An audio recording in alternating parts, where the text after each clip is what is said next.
I don't care if it comes in the form of walking, dancing, or string, I think that people need more silliness in their life.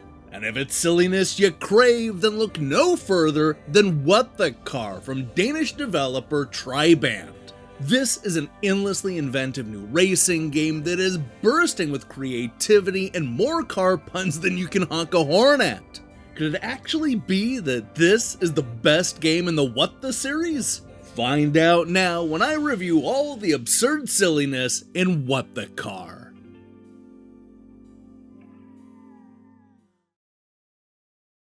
In case you aren't keeping track, What the Car marks the third installment in Triband's popular What the series. It all started back in 2019 with What the Golf, which was quickly followed by What the Bat, a game that incorporated more virtual reality elements to the lunacy. Now, just 2 years later, What the Car returns with a back-to-basics entry that is not just the company's best game, but it's also their funniest.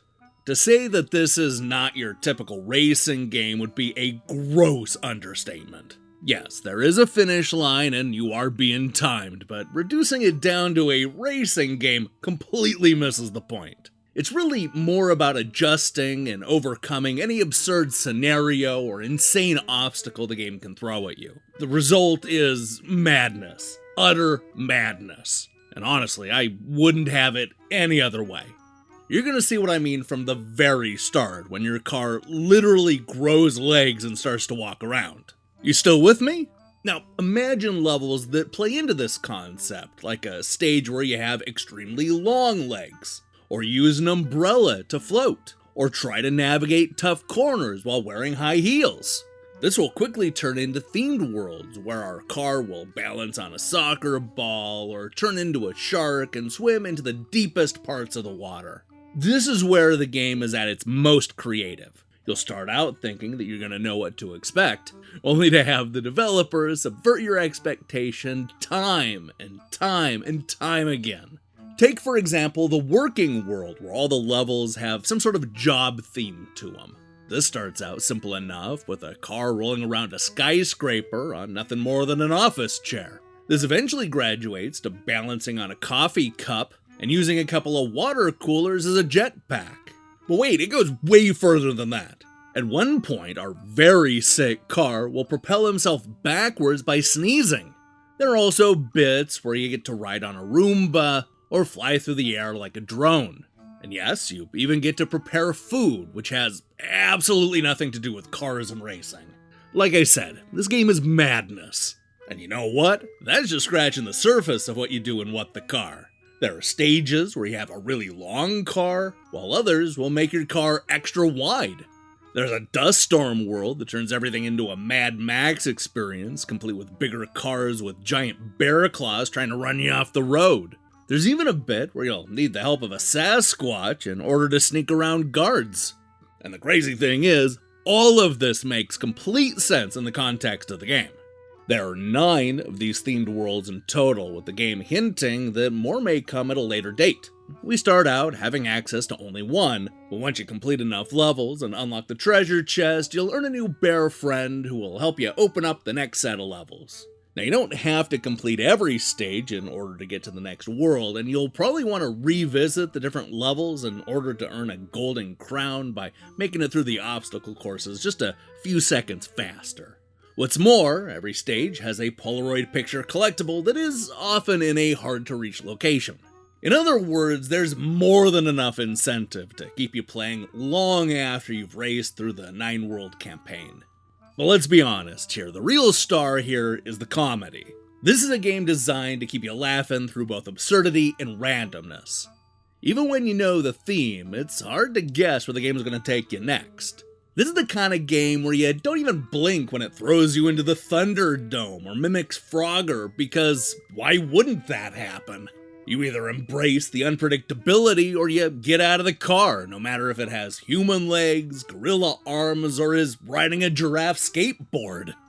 Now, much like the other games in the What the franchise, What the Car has more than enough content to keep you busy. And even when you've played every level and located all of the secrets, there's still a bunch of user-created stages to tackle, some of which are even more over the top than the levels the developers came up with.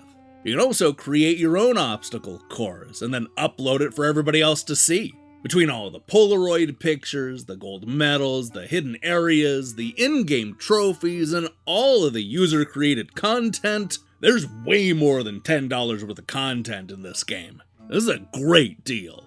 It's also just a great game.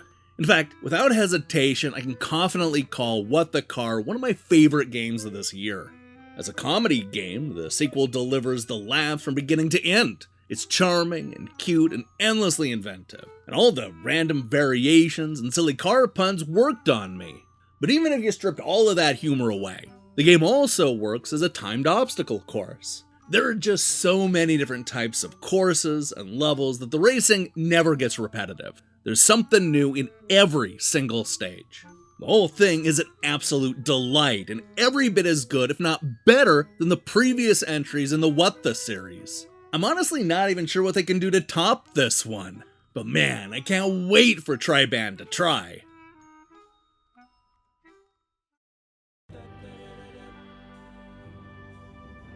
What the Car is one of the funniest, silliest, and craziest games that you're going to play this year. From skiing to jumping rope to Mad Max-style vehicular combat, this game has every idea you could possibly think of and a few you'd never expect.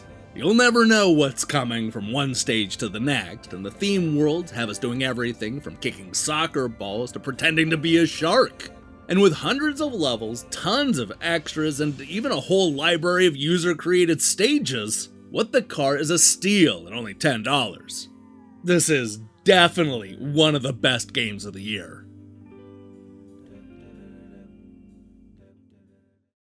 Hey, thanks for watching my review. If you liked what you saw here, then you should know that we post new reviews and features almost every day. Now, here's the question I have for you. What's the best game you played in 2024?